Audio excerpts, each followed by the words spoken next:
Good afternoon and welcome to the CERIAS Security Seminar from Purdue University.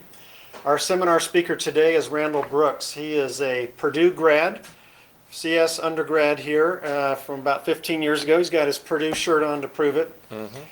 He's working for the Raytheon Corporation now. He's an engineering fellow there, and his topic today is adding a software assurance dimension to supply chain practices. Randall? Great, good. And I'm very excited to be here. I've been wanting to come here and talk in front of you guys for a very long time, so hopefully this will be a good talk.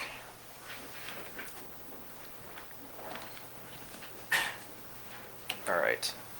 So our agenda, we're going to talk about what is the supply chain problems that we have today. We're going to talk about some of the legacy ways that we've handled supply chain in the past with respect to acquisition, subcontract management, things like that.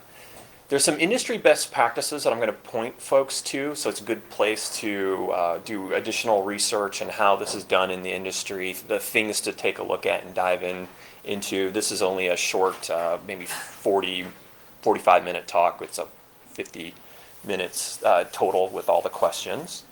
And I'm going to give us some examples on an approach to handle cyber, what we use the term cyber, to kind of cover cybersecurity, things as software assurance and those things fall under, and talk about how you can apply that to supply chain and give you some key takeaways, and then we'll have a Q&A at the end.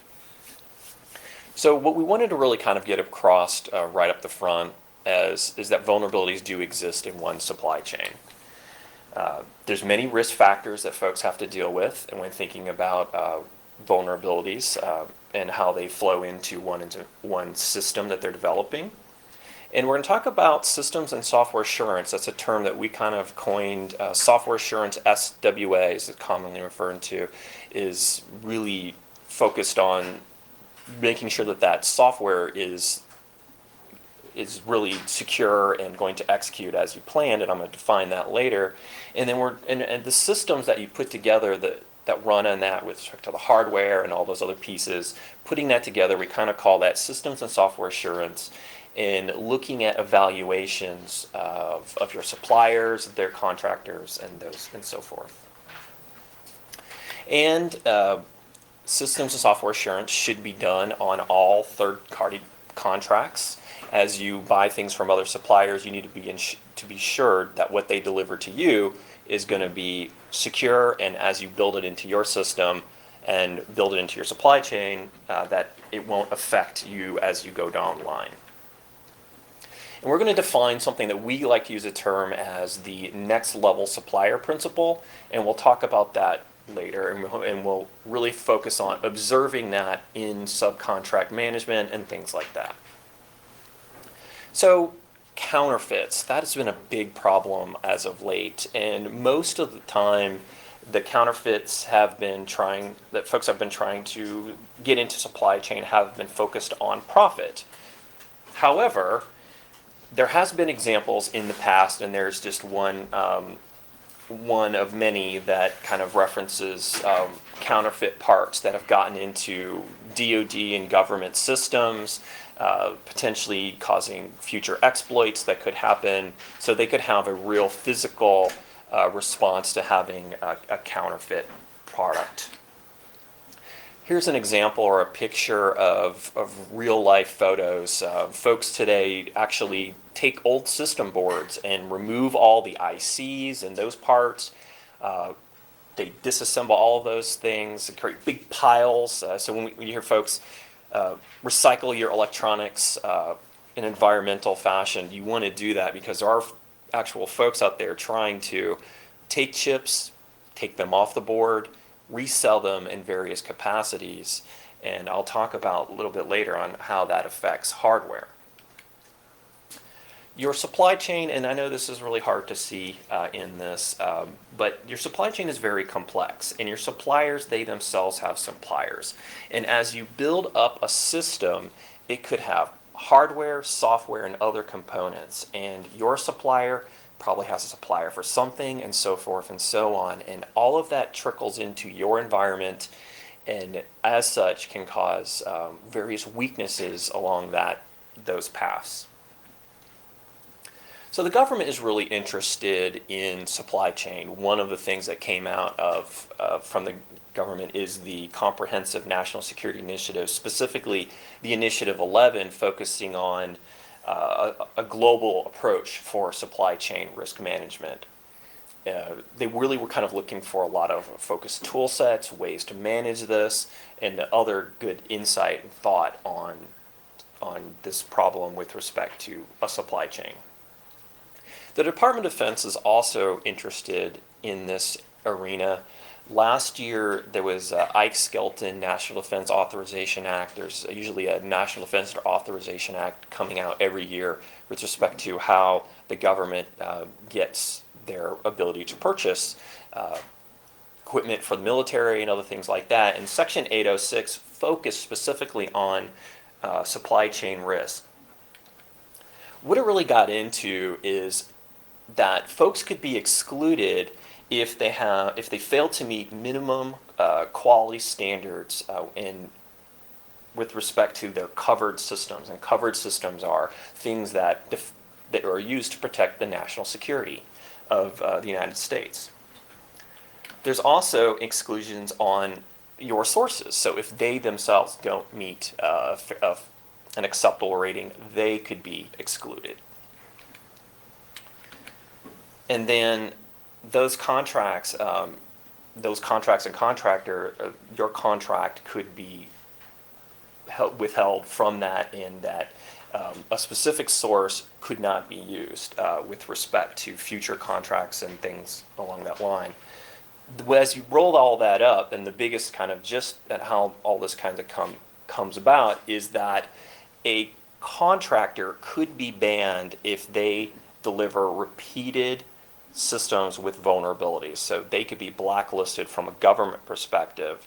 So getting back, it was kind of, you yourself can get yourself in that position, but even if your supplier kind of trickles in and you are the one responsible for the system, you could be blacklisted. And then if someone is using you for a procurement, then you would be banned from that. So we looked at this and said, what are, folks doing with respect to that? Looking at contract language, various different things. So, what kind of questions do we ask? We develop things called preferred supplier vendor lists. We ask questions about, is this financially stable? Do we have experience with these guys? Do they deliver it on time? Is it good quality? You could have a lot of experience with them and have a good warm and fuzzy that, hey, I know that when he says it's going to come on Friday, it's going to come on Friday. And I don't have to worry about that. It's going to be there, and it's going to be a good quality thing. It meets the requirements. There's other aspects that they look at, and depending on what your requirements are, it might be a foreign country to you. So you might have the requirement to make it only develop in one particular country, and that limits who you can buy that item from. So if you bought it from a certain country and you've liked them a lot, but you might be limited on who you could choose depending on various contract requirements that's being placed upon you. And then, of course, they could be on that banned list. You could have banned them, or one of your sister companies could have banned that supplier, depending on how it is. And then, as we just talked, the government could have banned them.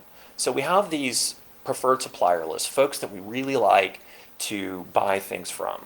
So these are the common questions that typically, as we go and buy things, these are the questions we ask, and they tend to be the only questions that we ask. So we get into the quality of the product, delivered okay, delivery schedule, payment. Payment's also very important. Scheduled payments, delivery. If we have a problem where we buy a product and they wait a year to bill us, sometimes that can become financially a big problem with respect to buying things from that vendor. There are various quality requirements, so they do deliver something of good quality. These are all really great points, but they really miss some of the aspects that we're kind of focusing on, which is looking at the security requirements. So do they have any product security requirements? Could be of great quality, but they might not have any cybersecurity or any kind of requirements like that placed and levied on them? Do they have anti-counterfeit measures? We just showed an example of big pile sets of chips. What we've seen in the past is that folks would take and scrape off a version number and say, okay, this chip is revision A.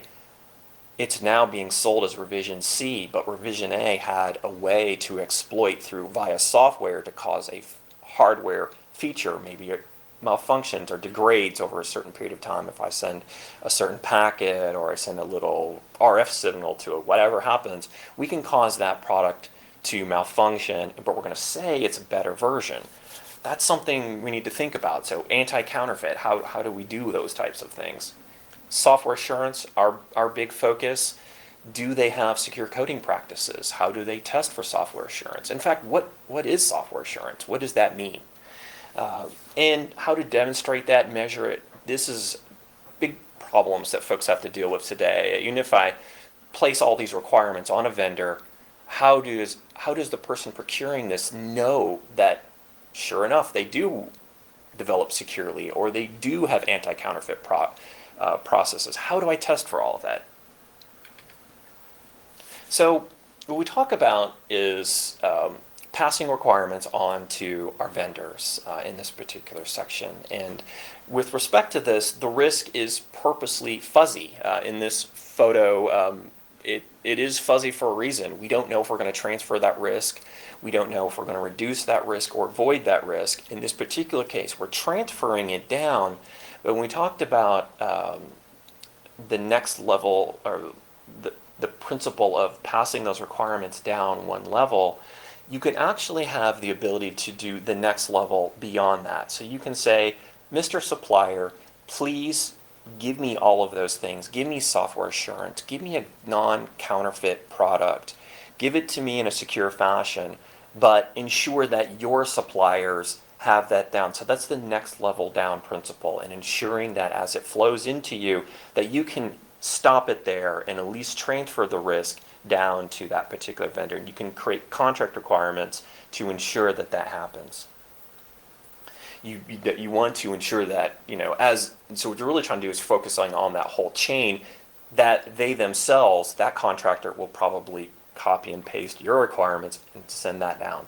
And so you're pushing those requirements down the chain and ensuring that you're having a good cyber-related supply chain as you develop that.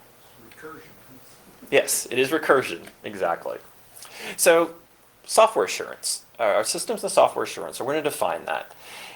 Systems assurance is the justified confidence, and I'm going to do a little mouse-o here. So it's the justified confidence that a system functions as intended, and really getting into the free of exploitable vulnerabilities. So it'd really be nice if that system, we have a good warm and fuzzy that it's going to execute, not have vulnerabilities.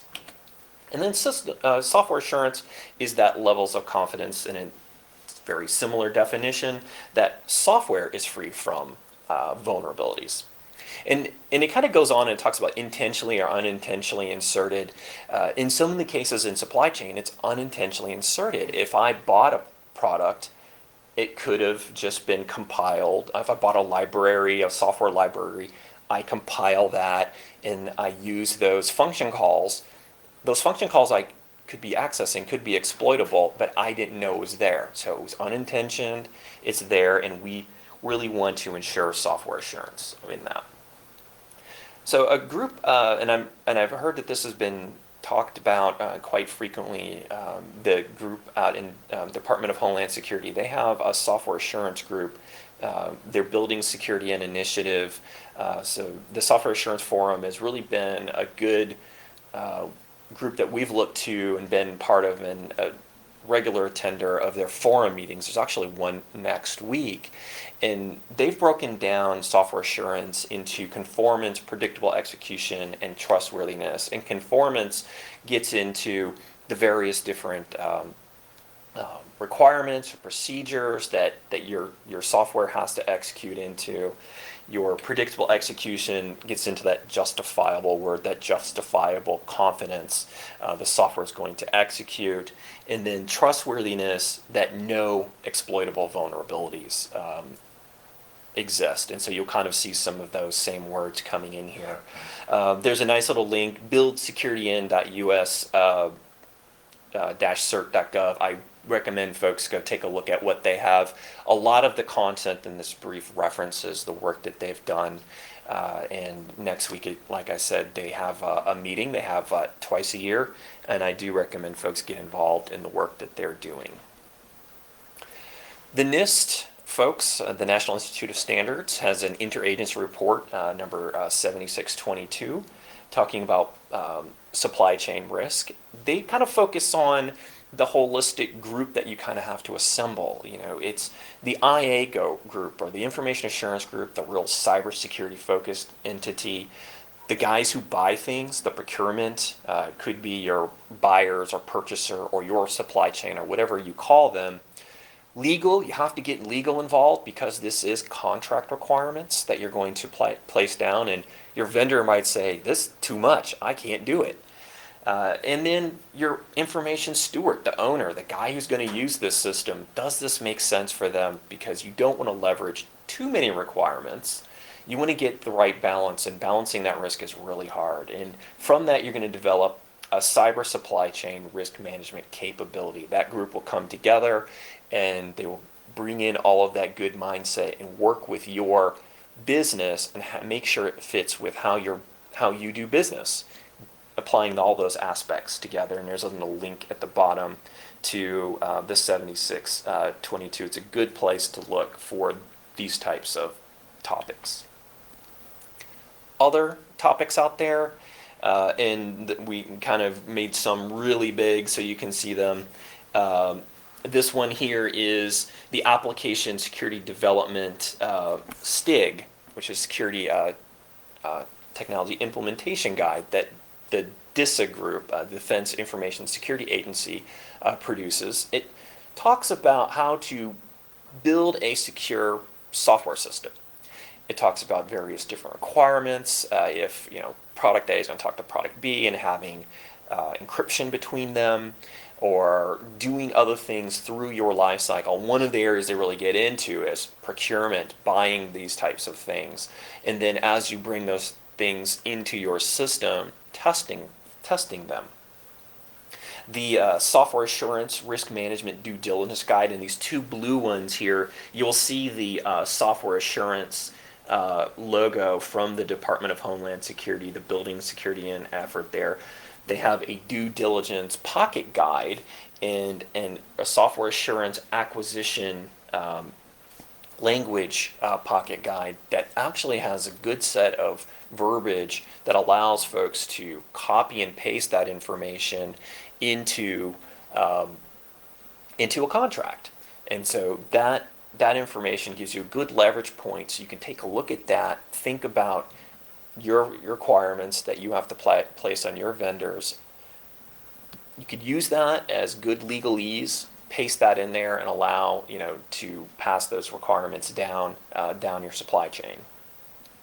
The NIST 853, there's a new revision, and I forgot to look, but a couple weeks ago I did not see it, but there is a draft revision focusing specifically on supply chain. So there's various controls. So if you're going to buy, and I think one of them is, if you're going to buy a piece of software, how are you going to be ensured that it's delivered to you and someone doesn't interject themselves into the mailman scenario? Here's your piece of Microsoft Office, but it doesn't have the Microsoft Genuine Advantage or something along that line.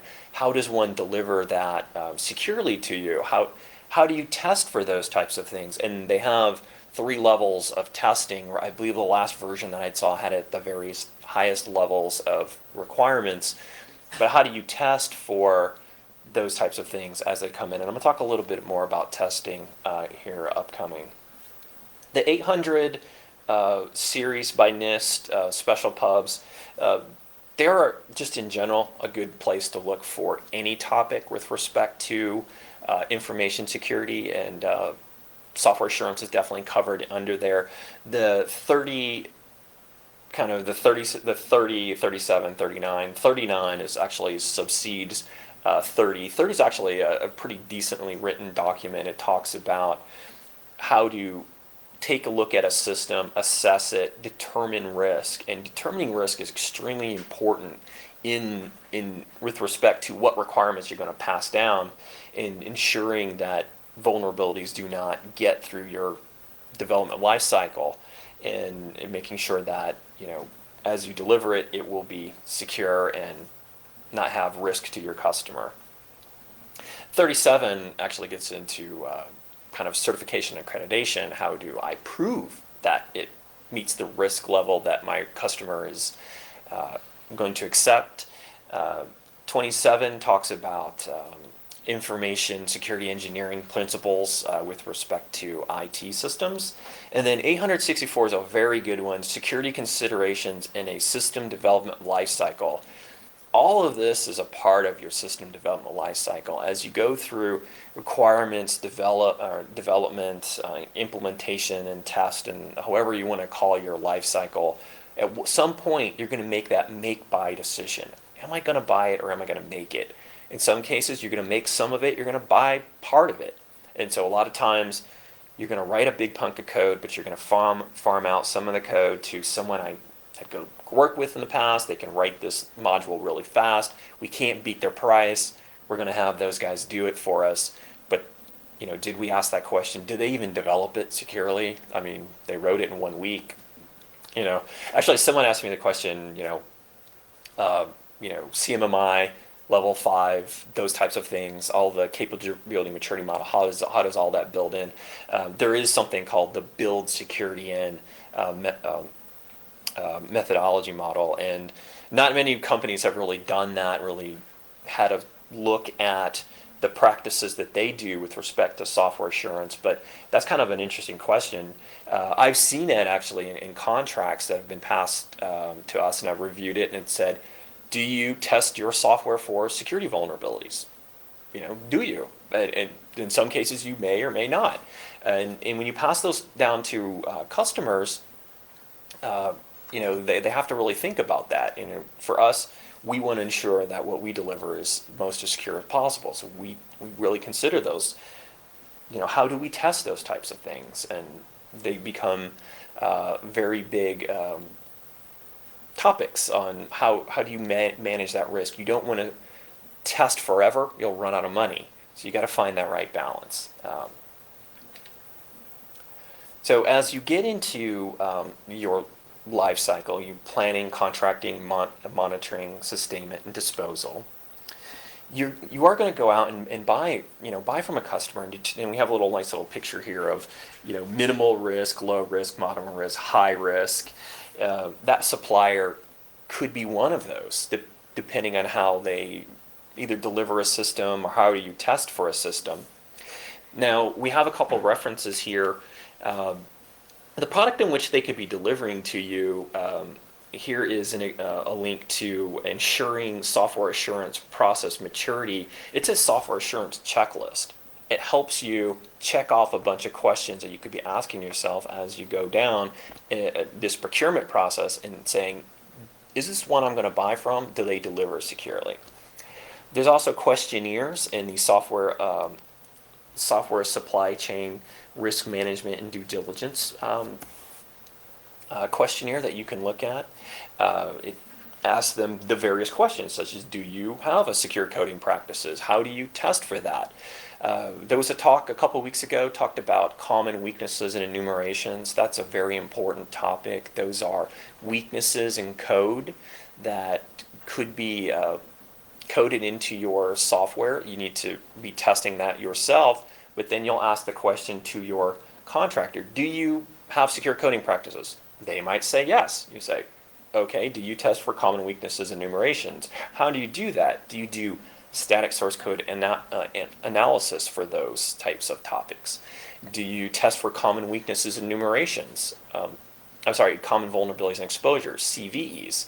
And those are known vulnerabilities out there. So if they're going to deliver you a whole computer system running on Windows 7 and all those types of things, is it patched to the right level? And is there any exploitable system that could be dependent on another aspect of the system in which they're delivering? Do you test for that? They might say yes, they might not. So as you develop all of these types of things, you're going to create supply chain artifacts, and you're going to really focus on that preferred supplier list. Who is it that I'm going to buy from in the future? From planning, contracting, all these types of things, they all link into this, and it goes all the way down even to disposal. As you go through your life cycle and you buy something from them, and the first initial one could be, hey, let's get something to those guys really fast. We're going to test it. We're going to do lots of good testing. They're going to look at it and say, this is good stuff. But as we go along, we're going to be a little bit more laxed on that. We can't meet the cost in which we quoted that person, our customer, if we keep doing that kind of level of testing. So we're going to lower that. And so as you go all the way down to disposal, you might see things over time that perhaps they introduce more vulnerabilities and those types of things. So there are things that you want to be thinking and with respect to that. So you're going to do a supplier business assessment and really kind of look at that product or source, that supplier or their source of that they might be a reseller of. What version is it? There could be known problems with that particular version. You could, by explicitly buying a development product, so you're going to use this product to create another product, and that particular version at which they're quoting you, it's really good price. That version could be full of vulnerabilities. It could be a bad compiler. It could just spit out bad code, and that's really not what you want. So you could code all you want and make something really secure, but your compiler then made it really bad for you.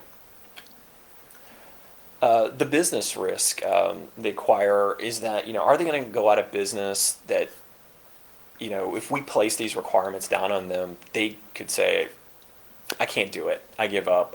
You ran me out of business. That's not going to work. The criticality of the system. This really might not be something you want to do all of this for. If you have a good relationship with that vendor and you're going to ask the question, hey, they're on the preferred supplier list. They always deliver on Fridays when I order it. It's kind of like Amazon Prime. I know when I buy that thing, 2 days later it's on my doorstep, and I love that. If you have that kind of relationship with that supplier and you know that it's going to happen that way, and you know it's going to come in a sealed box, and you've had that good relationship with them, you might not need to do any additional testing. You might not need to be thinking about those types of things. Like I said, those types of things could put them out of business. We have lots of requirements placed on cars to protect people as they drive them, and to make them more secure, it makes the car more robust, more heavier, or other aspects that you have to add to that, which increases the cost of what the car costs. Subcontract management, really the practices for their suppliers too. Do they do anything, or do they say, I'm going to just go hire a temp coder and have them come in and code this part really fast for me, and I'm just going to link that in and I'm going to deliver it to you? That really might not work as you go down. So all this, those are kind of things that you have to think about. So I am going to start talking about some recommendations with respect to that. How would one test? How would one think about really what we call systems and software assurance? And the first one we're going to talk about is things that are specific to hardware. I showed a picture earlier of a big pile of chips, folks etching off different labels, trying to get those in there. There's quality counterfeits and malicious alterations. It may not be any one of those, but just plain counterfeiting. Counterfeiting is a big problem out there. Lots of folks, going out to buy chips and say, do you have 1,000 of chip or ICX? Nope. 2 days later, I got a phone call, hey, we have that chip. Maybe that's good, maybe that's not, maybe that's the case, we don't know. Could be a counterfeit chip, could be that, hey, they found some sitting in a warehouse. I've heard, folks like I think like action figures, like our Star Wars figures or things like that. Like the mint on card, like original 1977 cards, are worth so much money, and folks finding some in an old room that they open a door and here's an unopened box from Kenner that has a whole bunch of things. So maybe they found that. Maybe that is that chip that you're looking for. And you think about the the lifetime of your system and the software that's out there could be 10, 20 years running on a really old piece of hardware. You might not have the money to recode that system. That person could have left the company. What do I do with this critical asset? My hardware is failing. I need to replace that board. To build that board, I need this chip and only that chip. How do I get it? So that there's things that you need to be thinking about, testing those chips, looking at them. There are problems with ASICs, FPGAs, microprocessors, people getting in malicious content into those types of things, or trying to interject that into your development of those. Volatile memory, this one, I usually give the example of BIOS or things like that.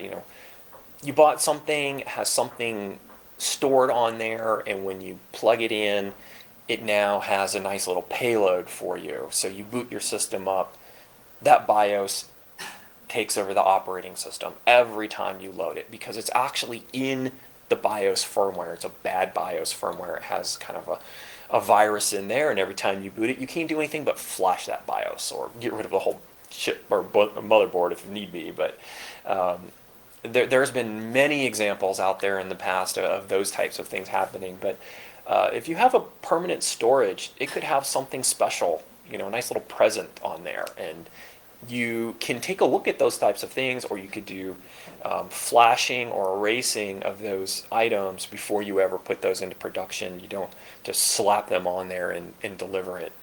You want to make sure that it is free of any kind of latent issues. And we have this topic that we termed nano tagging.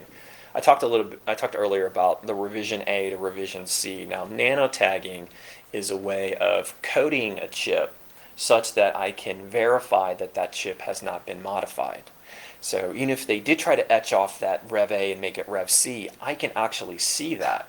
Another thing I can do is take a look at that chip and have it formatted in a special way that I know that this batch of chips came from this vendor and it was developed under this time frame and all those types of things. So if I'm being resold this chip, I can say, hey, wait a minute, this doesn't match my information. This is not the chip that it should be. It's kind of like a digital signature physically placed on a chip. So if you're familiar with the term digital signatures in message digest, things like that. Now, specific to hardware, or specific to software, you're going to make the determination at some point whether you're going to use free or open source or COTS, or you're going to have it developed yourself. With respect to COTS, source code scans would be really great. Static source code analysis is a really important thing to do. If you could get that source, which the vendor's probably not going to give you because it's their IP, but if you did have that requirement and it's that critical, you can say, Mr. Contractor, I know this is your IP, but I need to look at it. I'm going to test for common weaknesses and enumerations. These specific ones I'm going to test for. You just don't generally say, I'm going to test for the top 25, because some of them aren't applicable. It could be the certain set of the 623 that there are. You're going to pick some of those and say, we are going to test you for these sets. And so we're going to scan your software. We're going to take a look at it. We're going to do that. So, but most likely that's not the case. They're going to deliver you a compiled executable.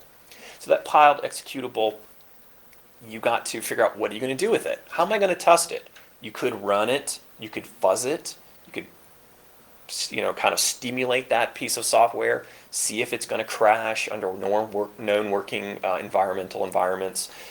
But one of the things that we like to talk about is static binary analysis. Now, static binary analysis, probably a term may not have been used that much, which is that the binary sits, it's not being run or executed or fuzzed, but it is being disassembled, and we're looking at what does what is the makeup of that binary? What is in that? How is it put together? Now, in some cases, there's a mix between that where now you're going to try to see how that would work in running code. But when you do that, you could run into copyright problems. So you might have an end user license agreement that says, you can't copy my software, and if you are disassembling my software, you're creating a derivative copy of that piece of software, and that might not be good depending on various requirements. You might use escrow. Third-party escrow is very good. If you're concerned that that vendor is going to go out of business, you really might want to do that, where that source code sits there out in that escrow. So, hey, they're not going to give you that source, but they are going to allow someone else to hold that for them. That might be the option for you. Free and open source, you might not have contract. You can't pass a contract language on to that unless there's a commercial entity operating, selling that free and open source. Then a lot of times there are, and it's in various different key free and open source systems. You can't place those contract requirements on them, and the EULA on those items and then the copyright issues could affect the license management. It could be GPL or something along that line. Are you going to violate those types of things? Pedigree and provenance, that's a very good one. Where did it come from, and who, and where has it been? If you're going to buy it from somebody, you want to know that, hey, it came directly from Microsoft, or it came directly from vendor X. It didn't go to some other person to have them slap something else on it or have something go on. You want to make sure that you know where, in fact, it came from. I talked a little bit earlier about it has to be developed within a certain country entity. Well, if you're going to buy it from someone who's headquartered in one country, they might have their development team in another country, and they say, yeah, we're a X country company. I'm going to buy it from them. Hey, I'm meeting my requirement. But in fact, you're actually not, because that's not where the software is coming from. Where has it been? Did it, getting it from its original source produced? We talked and given examples and recommendations on when I'm going to go buy something, how can I prove that this is delivered has a digital signature or some sort of message digest, so when I deliver that or I download that I can verify it. Now, Microsoft has code signing, which is very nice, so I know that as a code signer, this is the person who developed that. I know Apple does that with respect to their development for their App Store and things like that, so you can attribute this to a certain company as they compiled and developed that software, so you know where it's come from. So as you get through this and think about how can I apply some of the things that we learned today, now this is kind of generally written towards businesses, not necessarily an academic environment, but we do recommend folks read the Department of Homeland Security Pocket Guides. They have a large wealth of information on how to handle software assurance, supply chain, risk, and other things along that line. Look at, if you work for a business, how do you do your current supply chain practices? Look at your existing contract language. Do you have any kind of provisions in there? Sometimes it could say, I want to guarantee that this piece of software has no vulnerabilities, but it could be a Solaris binary. Download the Solaris binary, pass the message digest. I take it on a Windows PC and run it for antivirus scan on a Windows box, which does nothing. And you don't find any vulnerabilities. Great, it's a good piece of code. I put it on the Sunbox, and then all of a sudden the computer doesn't boot anymore. So look at that contract language. How do I think about that? Looking at software assurance assessments, system software assurance assessments. So if that's how I was going to test it, it might have made sense to test this in a non-production environment, put it in some sort of virtual machine, run it there before deploying it to production, let it run for a while, stimulate it, fuzz it, attack it, and if you can do Static source code analysis, that's great. Static binary analysis, that's also really helpful, looking for known vulnerabilities and weaknesses in that code. We usually say in about, you kind of mold this over in about 3 months, think about how can I close these gaps? And then as you move on, 6 months, start to implement a plan, choose a pilot, go and start to implement that on an example system. You'll learn a lot doing that, because what you kind of think would generically work for everybody, it's going to be that right level. You're going to have systems that are great business importance to you. They're the ones you're going to spend a lot of money on. The ones that you don't need to do that, you're going to spend a lot less. You're going to have to figure out that right level, and you might have multiple kind of levels that you would apply towards those particular vendors on what kind of levels of contract language you're going to place upon them. So again, and this is some of the things we talked about, there are definitely vulnerabilities in one supply chain. They can get tweaked in. You can buy bad chips, you can buy bad software. All of those types of things affect how that comes into your environment. Many risk factors to think about: free and open source, where did it come from, who did I buy it from, how am I going to transfer that risk, systems and software assurance, very important on that supplier, third party with contracts, and then that next level down supplier, pushing that down. And like we talked about, it's basically recursive. They'll push it to their requirement, and to the point in which it becomes expensive, perhaps. And that's about it. Let's see, we have, I would say, 41 minutes. I think we have 9 and a half or 8 or more minutes of questions. Right, go ahead. The Navy chips, how did they figure out that those were the wrong chips? Was that through testing? When they find those types of things, they'll do a root cause analysis. I'd have to reread that particular one, but typically when you have a counterfeit part, you will tear the system apart, and you will look at every single different aspect. DARPA has done a lot of research. There's a project out there called Trust that folks can read about. It looks for trustworthy chips and kind of looking at delayering them and figuring out what is the makeup of those chips. But they really do reverse and take a look at those types of things. Very important to the government that that doesn't happen again. And there's lots of forums out there about buying good chips and those types of things.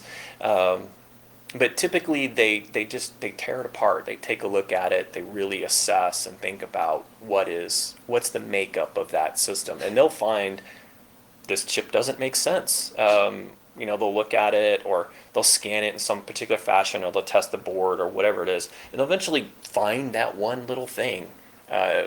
Could be expensive way to do it. Might be easier. They might find it really fast, but they do take a look at that. So they installed them in the missiles and then found out there was a problem? On that particular one, I don't remember off the top of my head. I don't know but if they just got the chips and then found it. Well, yeah, in some cases they do spot.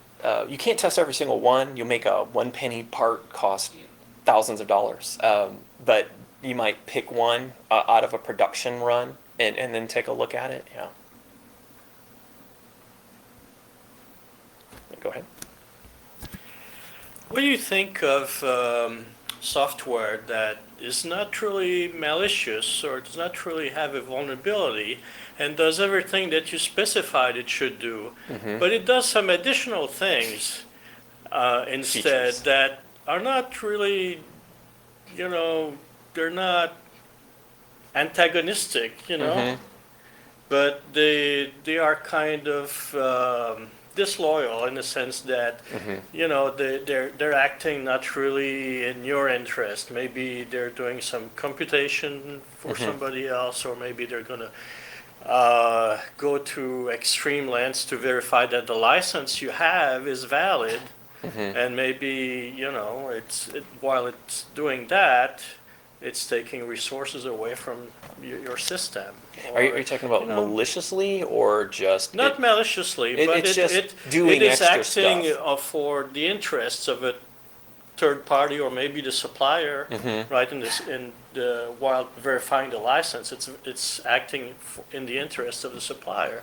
Yeah, you probably have gone. You may have gone a little too far on your contract requirements if you're spending 99% of your system resources verifying that your system does what it's supposed to do and not actually doing what your mission is, and that kind of violates your whole predictable execution, and you're not doing all the stuff you want to do.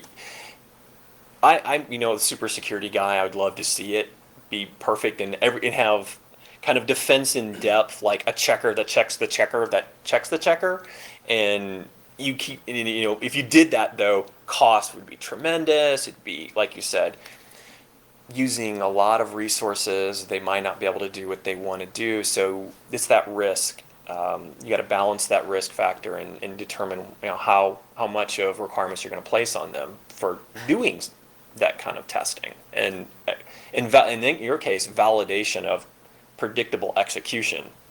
Well, maybe it doesn't apply for the government, but let's say you get software at a reduced cost or for free if you allow for advertisements to be displayed Oh, and things like that. yeah. That's the sense of my question. The Okay. software may do things other than It may. It may, and you're right. Like little pop-up ads and those types of things. If you link in various advertising libraries, they will pop up and have extra things. And I have heard though, like banner ads on websites pulling down and delivering malicious code. So you go to a certain person's website, now they all have a worm because it got pushed down or those types of things. You have to test and make sure that what it's doing is okay with what your mission is for that. So if it's a game, you actually want them to be able to play the game and only have that banner pop up when they're in the main screen, and that you want to make sure that that banner isn't corrupting or making you have a bad name, which you wouldn't want.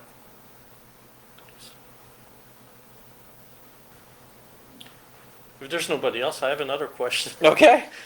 At the beginning, you mentioned that suppliers could get blacklisted Mm-hmm. and they wouldn't get notified and there wouldn't be any appeals process. Mm-hmm.